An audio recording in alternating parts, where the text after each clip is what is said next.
Doing good. Someone good? All right. Go ahead, Coach. Well, guys, as always, appreciate your guys' time on this lovely Monday afternoon in Boise, Idaho. I love the button up. We're just, fired up for another week, and thank you, Jesus, just for an opportunity to coach this team, man. Every time I drive into work, man, and I drive down and pray for our team and think about it, man, I'm just so thankful to be here, be a part of this community. And I think, moments like Saturday night with those helmets with, the front porch Idaho, 208 on the back, just reminds you how thankful we are to be a part of this community and be a part of this team. And, proud of our team and how we've been able to grow week in and week out. Still got a long way to go, but I really truly believe we're getting better, right? There's still a lot of things on film. Even after a win, there's still a lot of things on film that, man, we got to get fixed and get fixed quickly. But proud of our team continues to grow week in and week out.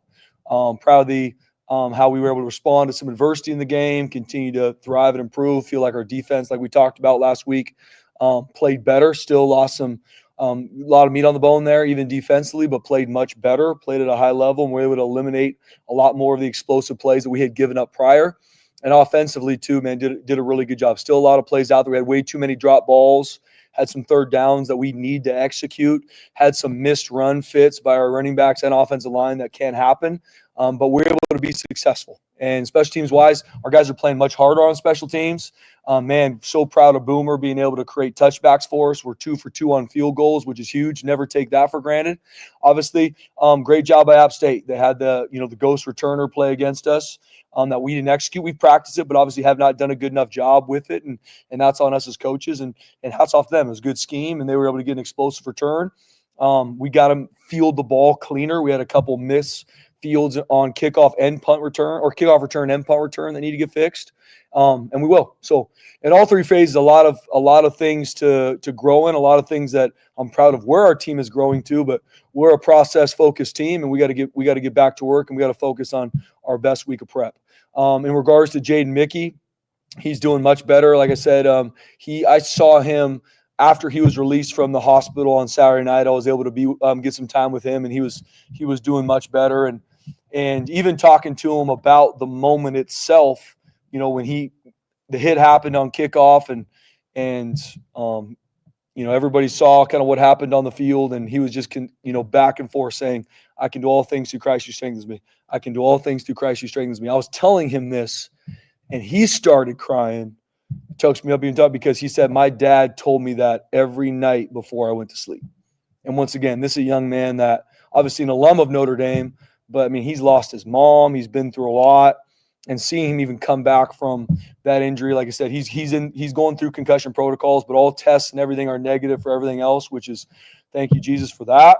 And so he's going through concussion protocols still day to day in regards to if he's going to be able to play this game or not, and we'll walk that path accordingly. Same with Roger Carrion. He's going to be day to day on if he's going to be able to play or not, and we're going to continue to walk that path with him. So with that being said, obviously huge opponent this week, man.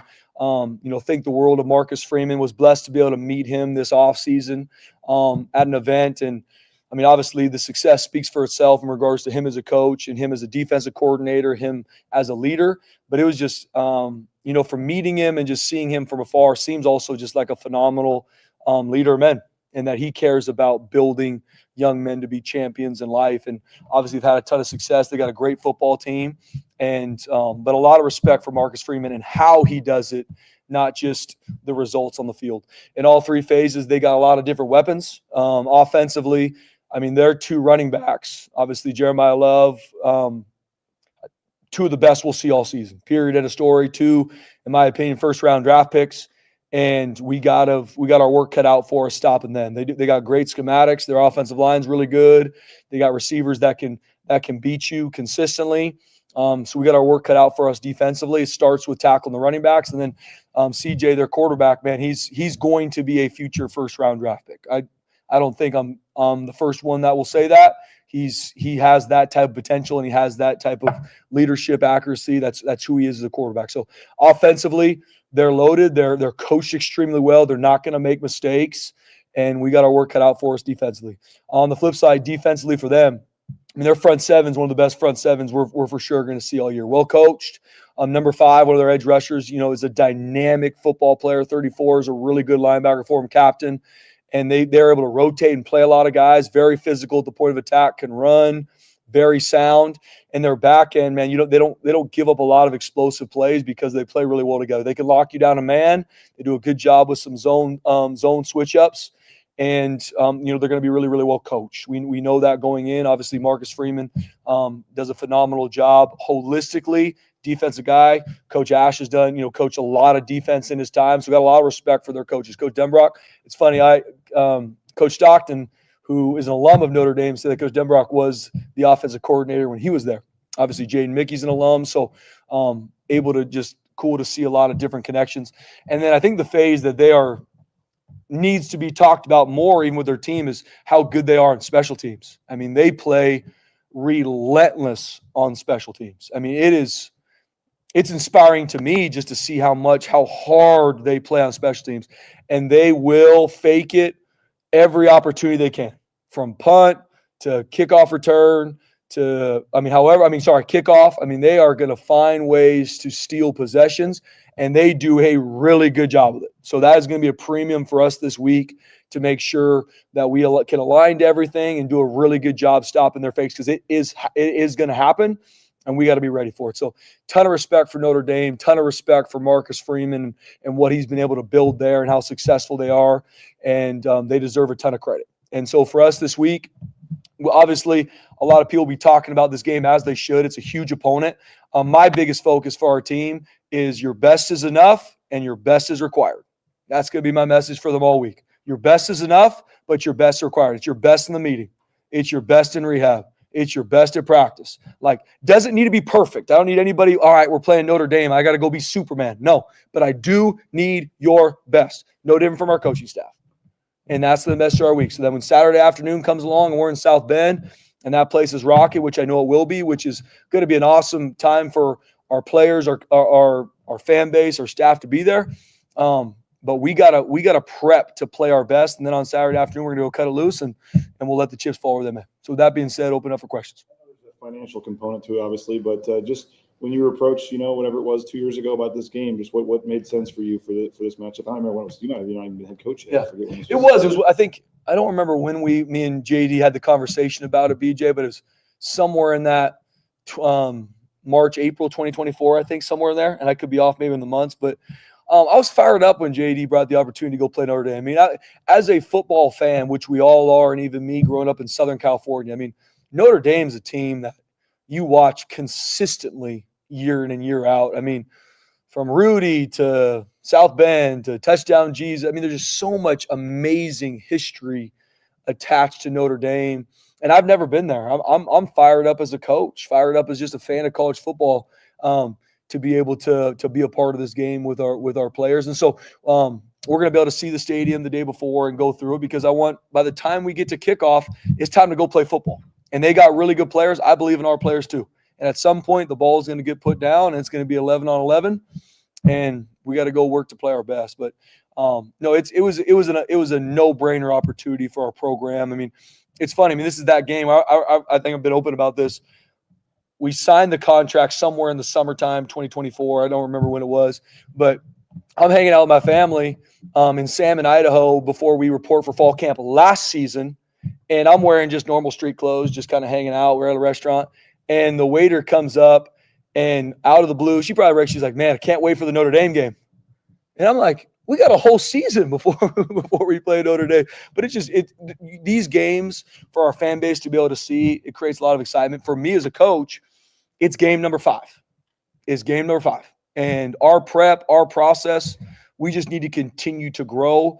And I don't need anybody to be Superman. I don't need anybody to be perfect, but I do need our best from our staff and our players. No different playing Notre Dame or playing App State. I need that from our players. We're process-oriented, and that's what we're going to focus on. Just going back to Jaden real quick, there was an update sent out yesterday, and it said he'd return to his normal functional abilities.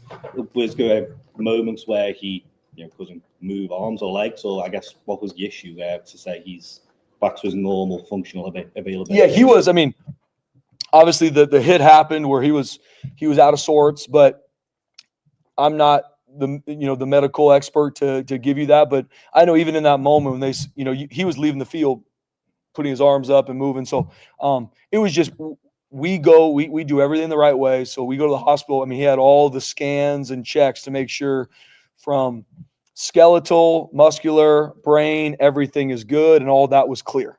And so that's why now we are in concussion protocols, and he's doing much better. He's going through a lot right now in the training room and riding the bike and going through all of our concussion protocols that are mandated through the NCAA, which are a good thing to protect players.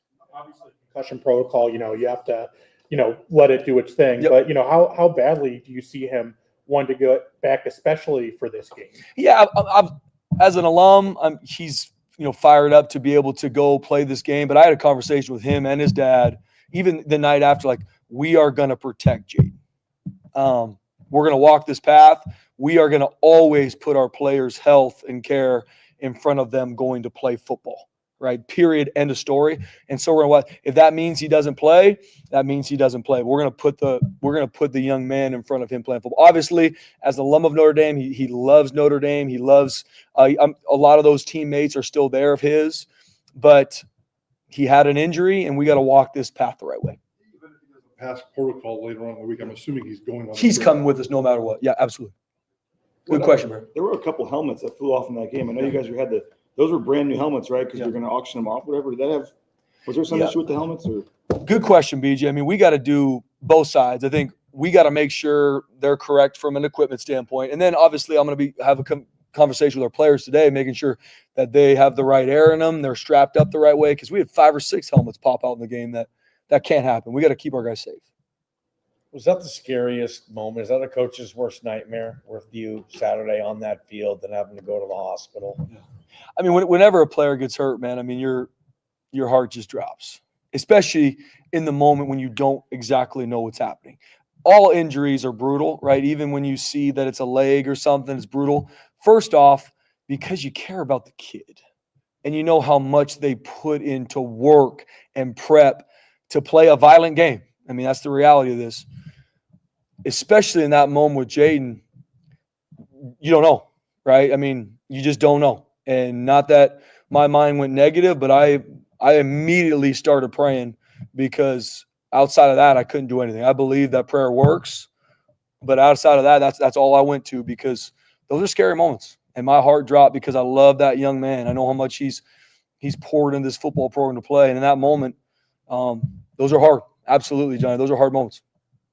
How do you attempt to stop Jeremiah Love? He's been pretty much a monster all season long. Yeah. How do you attempt to stop or contain him? Yeah.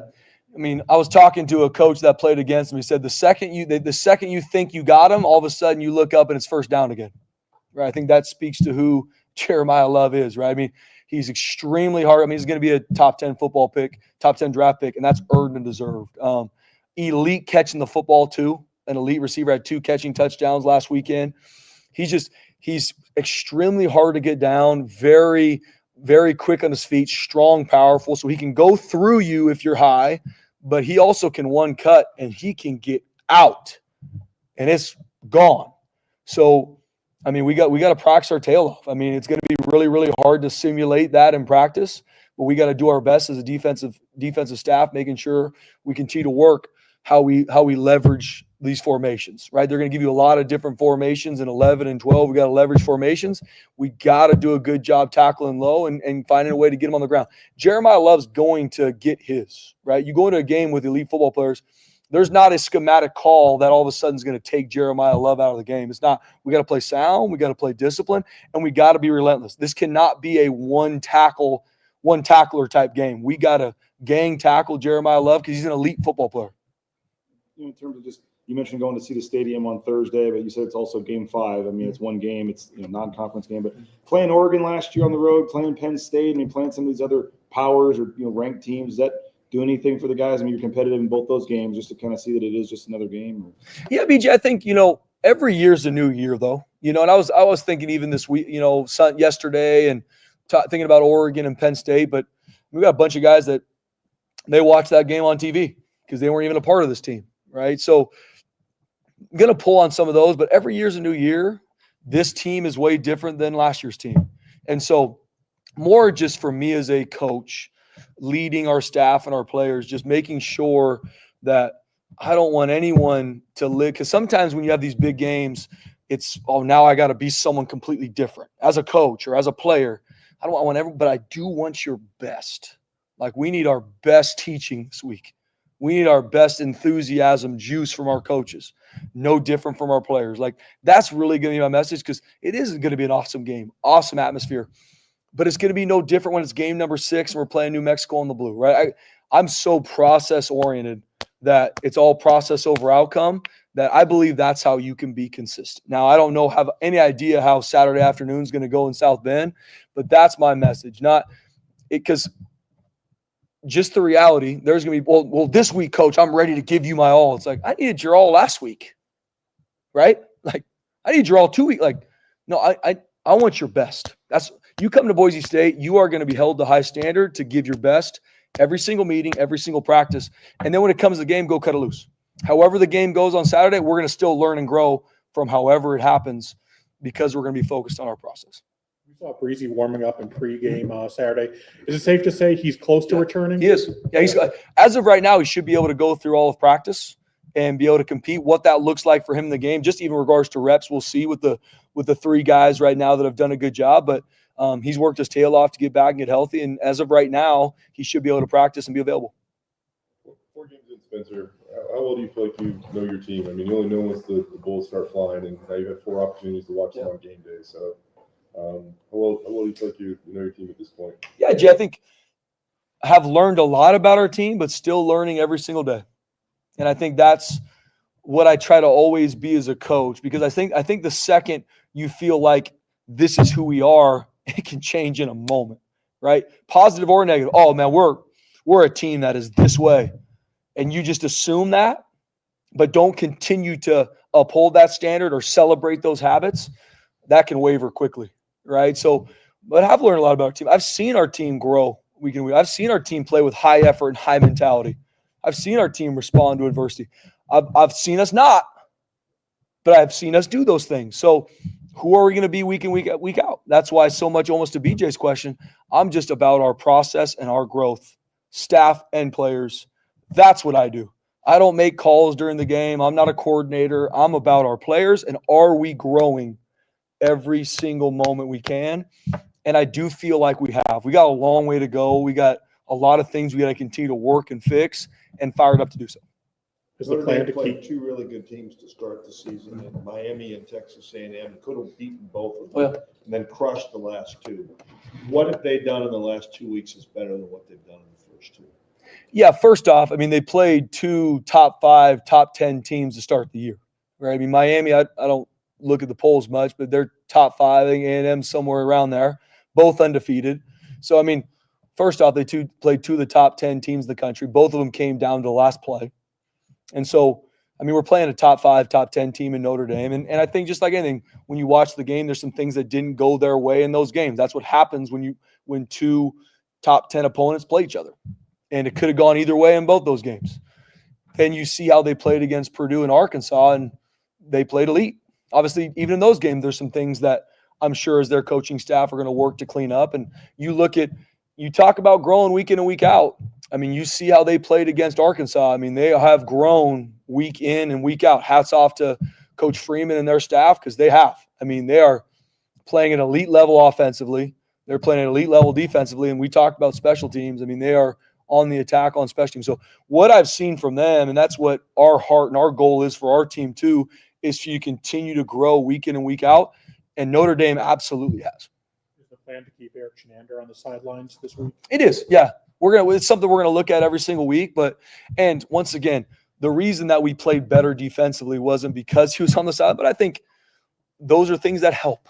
It helped bring more juice to our players, more focus. And in this landscape, like we talked about before, with iPads and the technology we're using, I think it makes a lot of sense to have a coordinator that wants to be on the sideline, being able to have them there. So going forward, this game, he's going to be on the sideline.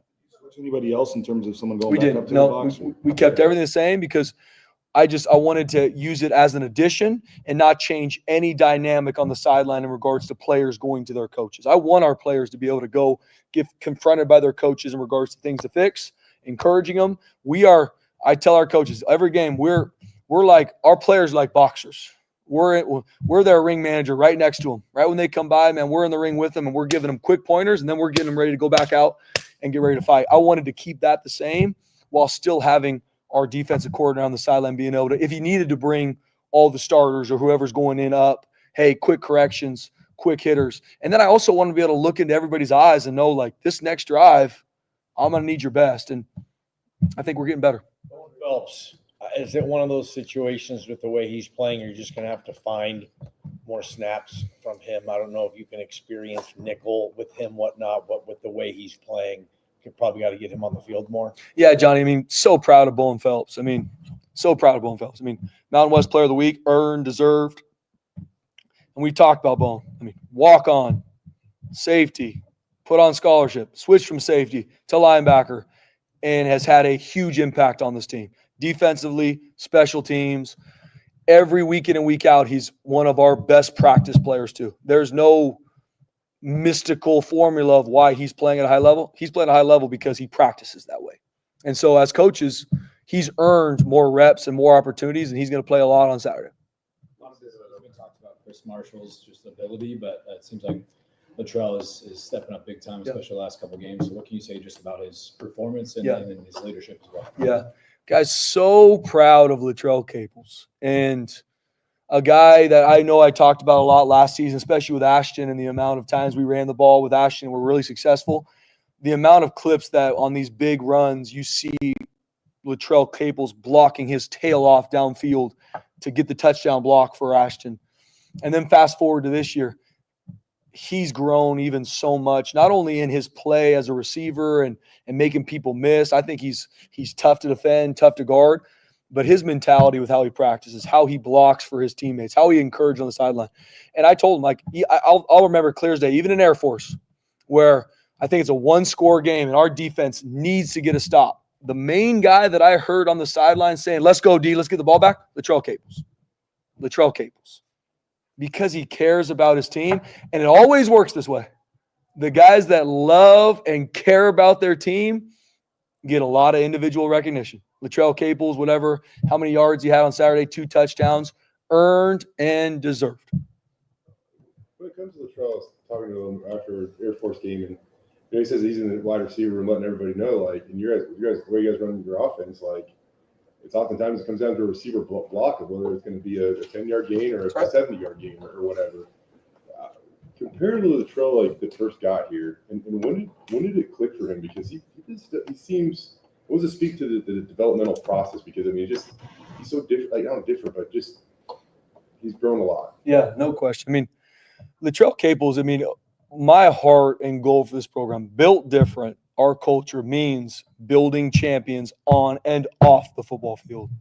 And I think Latrell Caples is a perfect example of that. And Latrell Caples, but that's a two-way street, right? You have to want your life to be changed. You have to want to become the best version of yourself for it to work here.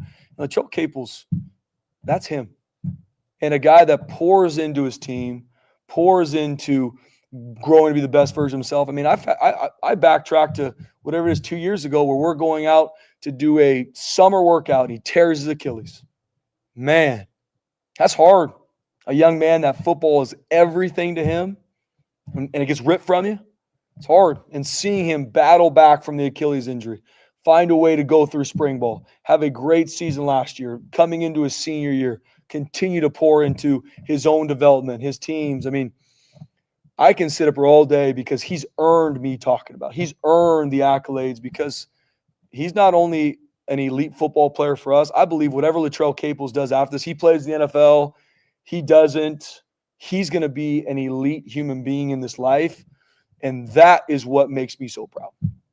Guys like Latrell, but even like Chris Marshall, contested catch. Quentin Brown, contested catch. How cool is that? Ben pretty fearless going over the middle. I know there were a couple drops in the game, but in terms of like going up and making a play on the ball, I felt like it was one of the better performances by that receiver group as a whole in a little while. What did you see out of that? Yeah, agreed. I think obviously the coach in me, we got to fix the drops, right? The details of my assignment, especially as we continue to grow, like we can't have those. Those are pivotal moments in the game. But proud of how our guys are making the contested catch. We're going to play Notre Dame. They're going to play man coverage. They got really good defensive backs. they're going to be able to lock our guys up if we don't find a way to make contested catches. And I'm proud of how they were able to do that much better on Saturday night. And so proud of Quentin Brown, man. True freshman, going out there, big-time catch, breaks his nose. And I joke with him, like, he's probably never going to have to buy another dinner in Boise, Idaho as long as he lives. When he leaves and his face is bloody and he looks up and goes like this, the sidelines go crazy. I'm like, legend. It's already over, man. Where are we going to go from here now, brother? You know, I mean, he's a great young man. It's been cool to see we got a lot of freshmen playing, right? And you're going to continue to even see more. There's some guys continuing to get better that we got to play and develop them. But no, I'm proud of that group as a whole. Obviously, as a coach, there's still a lot of meat on the bone in regards to where we can get them to, and they got to play. They got to prep to play their best this weekend. You don't like stats, but Coach Casey has one of the best PFF run blocking grades in the country, and also just overall blocking. Just what can you say just about him as overall as an offensive lineman? I mean, I've talked about Cage a lot. Cage is one of the few offensive linemen we've had here where he's a captain, voted on by his teammates, because it's not just about – for Cage, it's not just about him playing well, him being an NFL draft pick 10 months from now. It's him helping the team, and that makes the entire team look up to him, respect him. Yes, because of a skill set that he has that he's worked to achieve, but he's an elite teammate. He loves his team. The amount of conversations that me and him have in my office about what he can do more, how he can lead better, how he can have an impact, it's because he loves his team, and he's playing at an elite level. I mean, I believe he's going to be one of the top offensive linemen taken because I see him work every single day, and then I see him how he plays. You mentioned C.J. Carr. I mean, a freshman, but doesn't look like a freshman. What No. impresses you most about him? Yeah, first off, he can make every throw. He's extremely athletic, can run, can make every throw. But for a freshman, I'm extremely impressed with his decision making. I mean, he gives the ball exactly where it should be, on time, where it should go. He runs a pro-style offense that has a lot of shifts and motions and complications to it, and he operates it at a very, very high level. He's obviously played in big-time games and played really, really well. So I'm very, very impressed with CJ. Like I said, he's going to be a first-round draft pick when he leaves college. I mean, that's not just my opinion, and he deserves that. How does that really help a player develop? Well, I think when you're around it consistent like he was growing up, I mean, I think you fall in love with the game. You fall in love with what it takes to play this game, where it's not just going out there and throwing the football. Like, he understands coverages. He understands how a defense is leaning, what you're getting, and how to take advantage of it. He understands it, right? He's hard to throw off. And I think a lot of that comes from, one, he loves football because he was raised in it. Thanks, guys.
520 yards per game with this offense. What type of, is it a rhythm? What type of rhythm do you think you are in right now, Nate, or why the high yard production like that?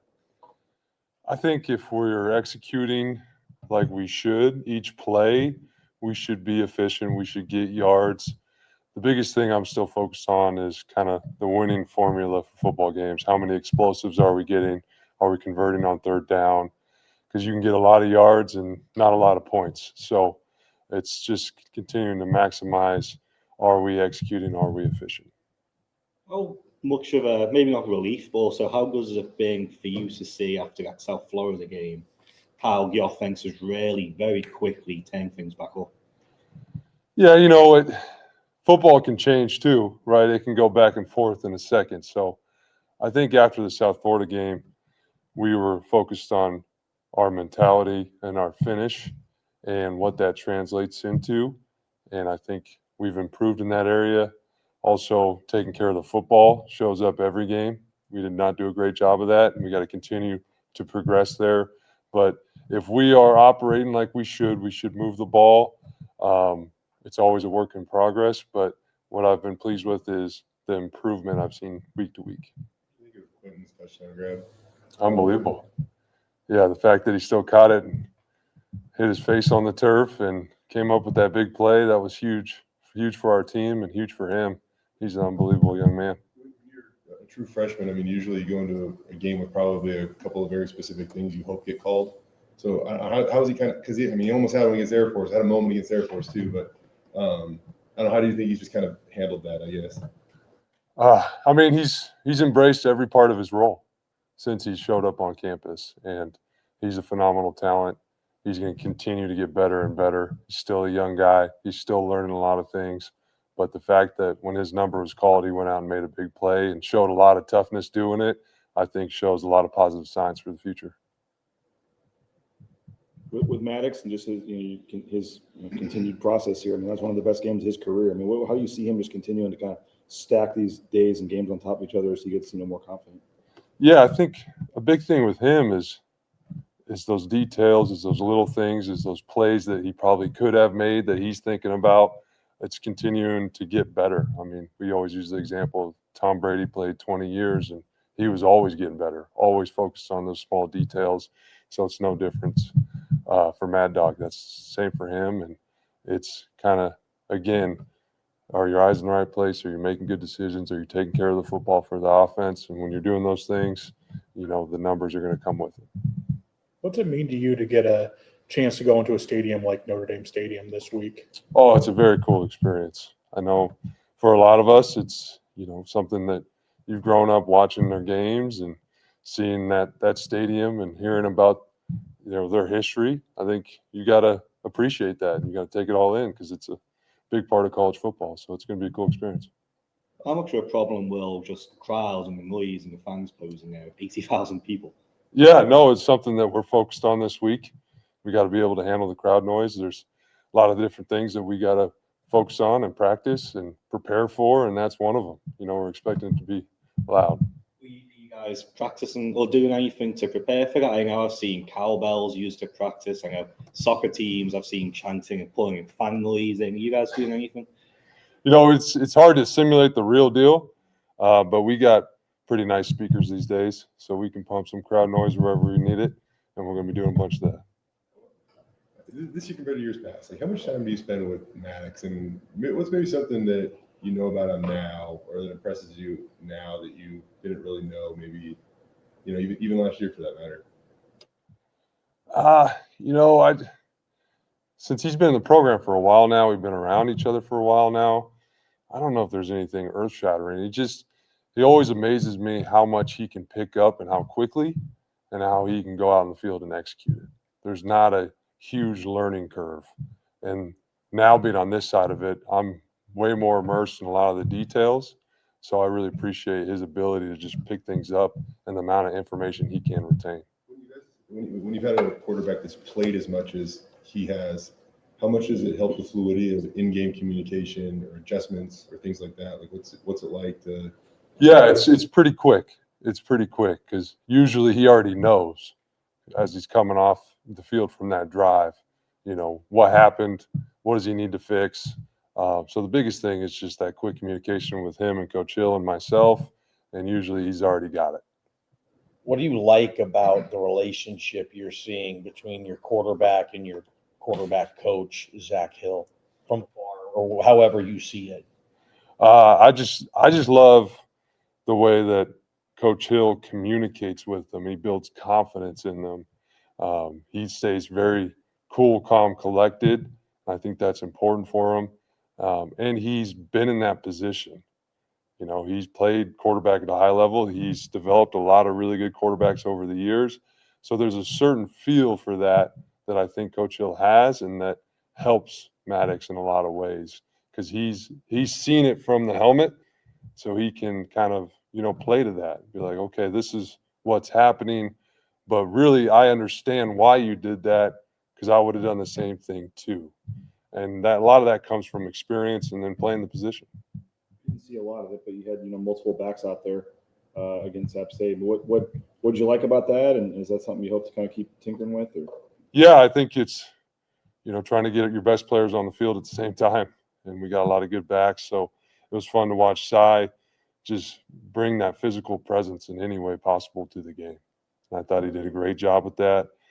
So we'll see how this develops, but again, it's just finding ways to get guys on the field that need to be on the field, and how do we best use their talents. Latrell, like, he obviously brings some intangibles to this team.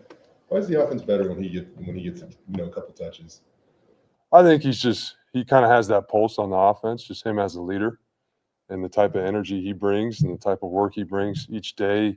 Guys feed off of that, so they can feel that energy. And when he's doing good things, which he did a great job last game, I think guys feed off of it, and they play better because of it, and they gain confidence through him as well, because that's just the effect that he has on our whole group and team. When it comes to your offensive line, like last year when you guys got dinged up a little bit, it almost felt like we had to, you know, grab the roster to see like who's the next man up, and that's not really the case this year. I mean, like, obviously you've been rotating centers and both are capable, and then Raj goes down and Tyler Kinick, who played at a high level last year, comes in, and I don't know, just how better equipped do you guys feel that you can handle that stuff on the fly a little bit better this year? Yeah, I think Coach Keen's done a really good job, not only developing depth, but giving those guys opportunities, giving them game reps, and gaining that experience. So if something does happen, it's not the first time they're getting in the game. It's not the first time they're going to have to, you know, do their job for the entire team. So a lot of those guys got great experience last year dealing with the injury stuff. So it's carrying over. But again, a big part of that is Coach Keen, how he develops and how he gives those guys opportunities to get in the game, because there's nothing like real life game experience. The injury to Roger in the game looked pretty bad, but Spence just now said he's day to day. How tough is he?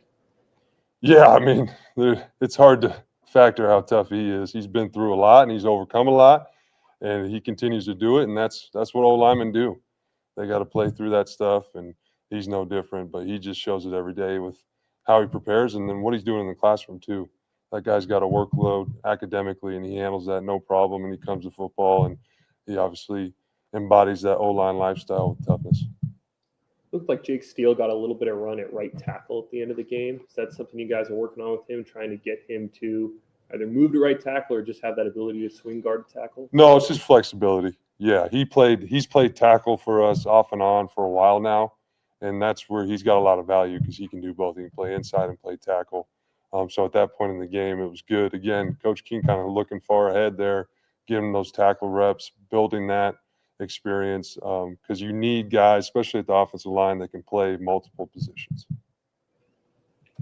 Obviously, you were highly involved with what was going on offensively last year. What is it like, you know, now that we're almost a quarter of the season in your new role?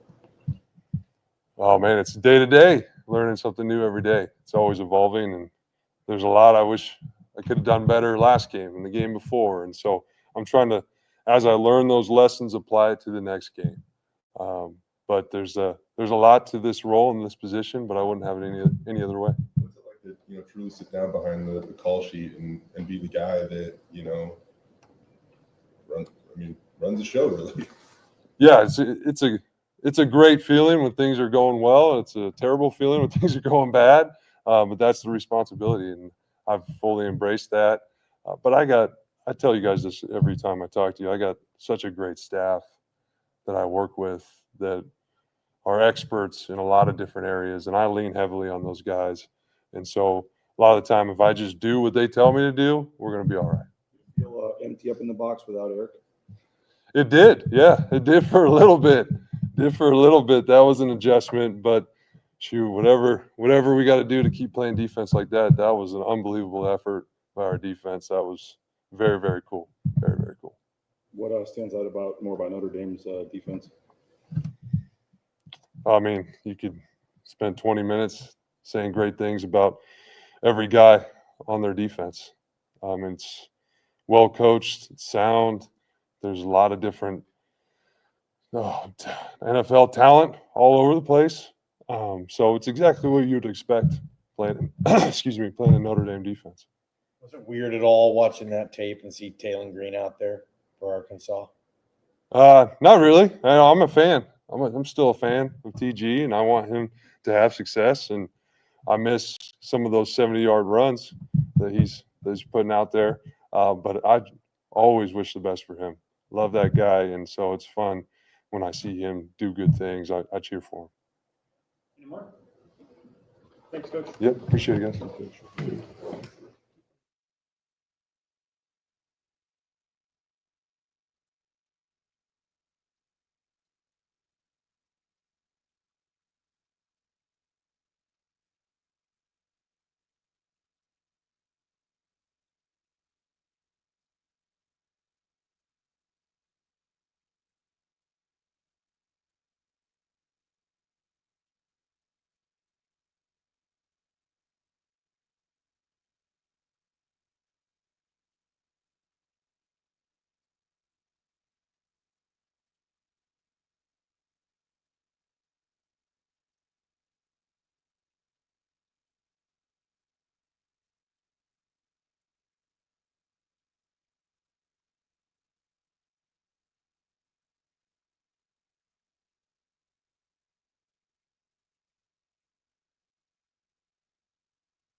All right, go for it.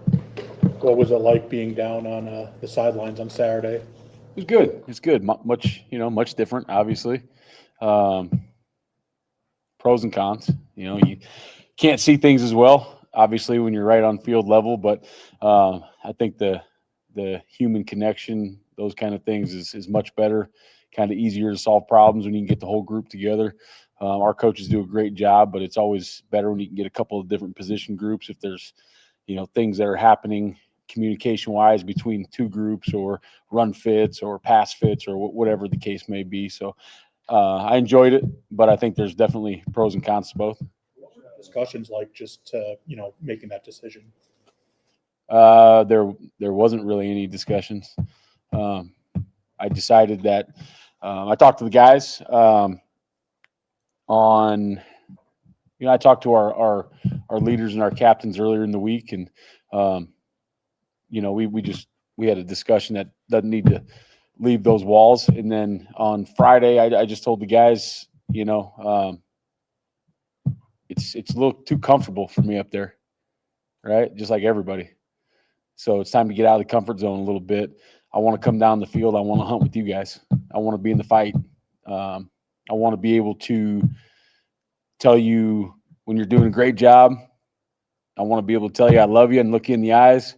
And I also want to look you in the eyes and tell you it's not good enough or we need to get things fixed. And I want you to feel my urgency down there.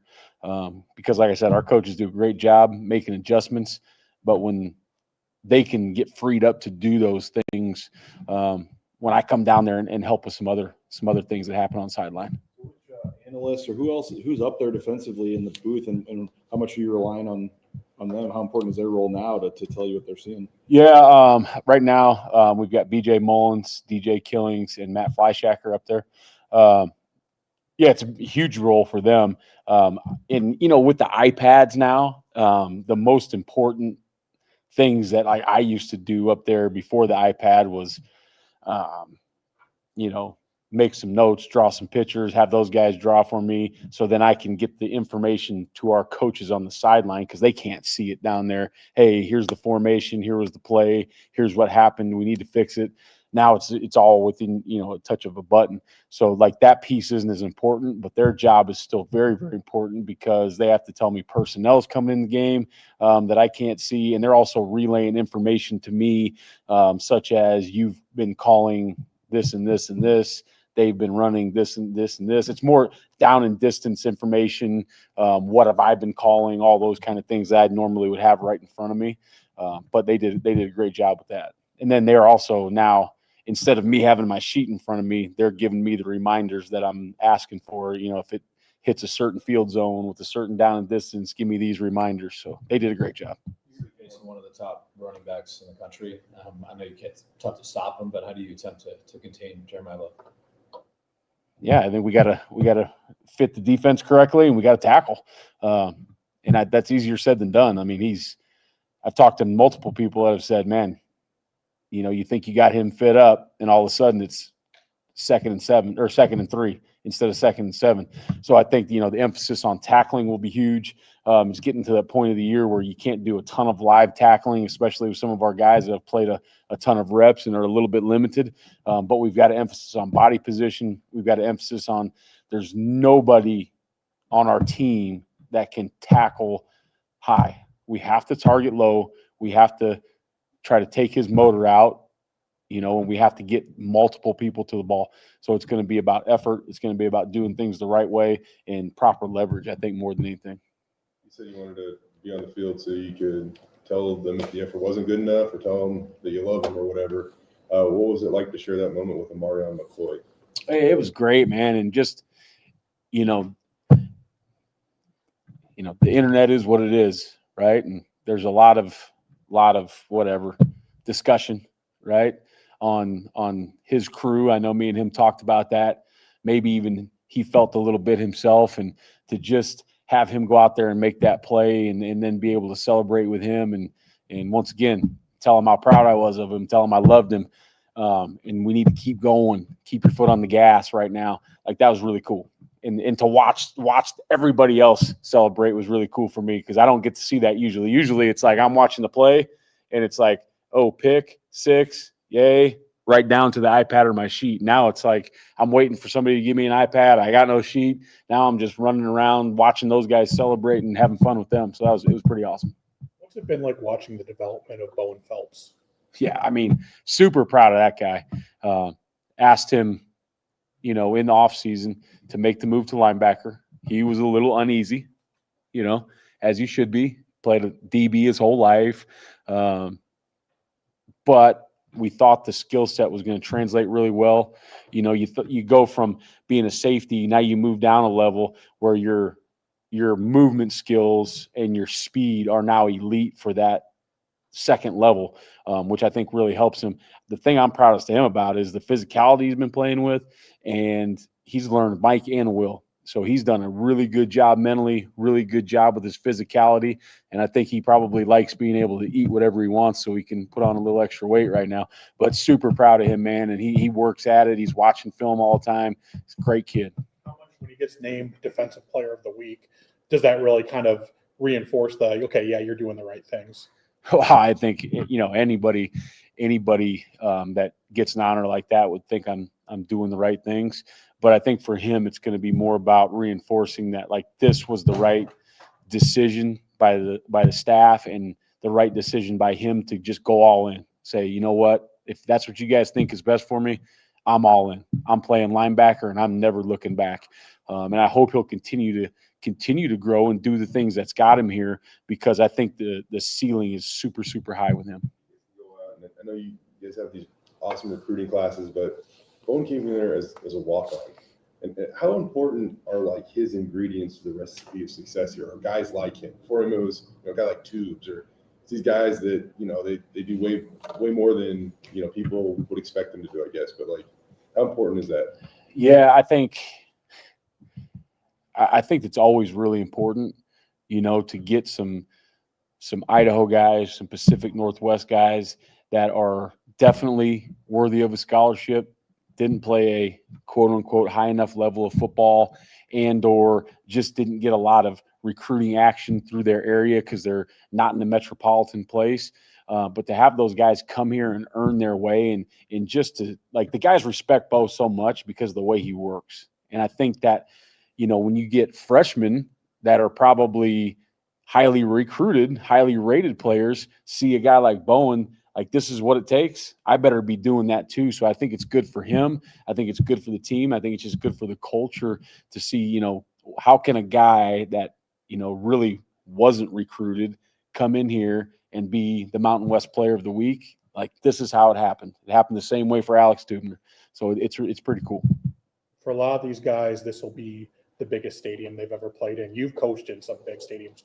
What's the difference between the sound levels of an 80,000 fans and 35,000 fans? Depends on which 80,000 fans, because Albertson Stadium can get as loud as any of the big stadiums I've been in, to be quite honest with you. Now, I've never coached a game at Notre Dame, so I don't know what the sound level's like. But I mean, I've been in 100,000 people stadium that is ultra, ultra loud, like deafening. And I've also been in 100,000 seat stadiums where it felt like kind of we were at practice. So I don't know. I'm excited. I'm excited to find out for myself. I'll probably ask Coach Stockton, what it's like in there. I'm assuming it's probably loud. It's a great football tradition. So I think we're going to have to get ready for some pretty loud action. Good thing is when they're on offense, their crowd will probably be quiet, so it won't affect us too much. Playing at Oregon and playing Penn State last year and stuff, I mean, just to play some big-time opponents and stuff and big stages, does that maybe make it a little easier for a good chunk of the roster that have, played in a couple games like this? Yeah, I don't think playing a Notre Dame or Penn State or Oregon is ever going to be easier, but I think it's a lot of these guys won't be shocked, to your point, like when we go into a quote unquote bigger stadium, they're used to that. We're playing in NFL stadiums last year, playing at Oregon, playing in the college football players. I think they're used to that atmosphere. So that's a good thing. It's not like I've been part of that where we walk in and we look at the Jumbotron for 15 minutes and I'm like, whoa, what's going on here? So I think they're ready for that kind of thing. But obviously, you got to get ready for a really, really good football team, college football playoffs contender also. So it's going to be fun. Every time I run into Javen, he just has like a steadiness, JVM steadiness about him. What do you think of the way he's played so far this year? Yeah, he's played well. Helped him. I don't know. He have 1 or 2 sacks. You guys probably know, right? One. Yeah, 1.5, we'll call it, right? So I think some of that production is going to start to come, and we're going to see some people that are going to throw the ball a little bit more than we have early in the year, or at least drop back pass a little bit more instead of some quick game. So I think his production will pick up, but he is very steady. He's steady with his work. He's steady with his attitude. He's always positive. He's a guy that's never too high and he's never too low. And I appreciate that about him. He's not one of those guys that's going to just like get all fired up just because we're playing Notre Dame, and it's not going to be the other way just because we're at practice. He's always going to be right where he needs to be, and that's a really good quality. Jaden Mickey, I mean, how scary, I guess, was that for you to see what was going on there on the other night? And just obviously with playing Notre Dame, I know, Coach said he's in concussion protocol, but obviously I'm sure he'd give anything to try to be out there on Saturday. Yeah, I mean, it was very scary, especially because we had got done on defense. I didn't see it. I turned around and saw somebody laying on the ground, and I was like, guys, who's on the ground? And they're like, Mick. And I was like, oh. So when I walked out there and, the only thing I could relay to the people were hey guys, he's got his eyes open. I just saw him squeeze his hands. I just saw him move his feet. But anytime they get the neck board out and those kind of things, it's really terrifying, for that young man, for his family. Now, obviously, I just saw him upstairs. He's already watching film. That's going to be up to the medical people, whether he plays or not, but he's going to be ready to play the game, whether he has the opportunity or not. So that guy's a warrior, man. He's done every job we've asked him to do. He's played a couple really good games. I'm excited for the rest of his season, and I hope he gets a chance to play in this one. All right, guys.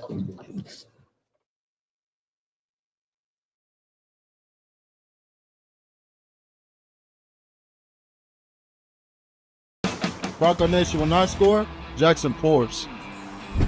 Each game I score a touchdown, head to Jackson's on Monday for a 49-cent fountain drink with Let's Go rewards. And don't forget your free banana, Jackson's. Let's go.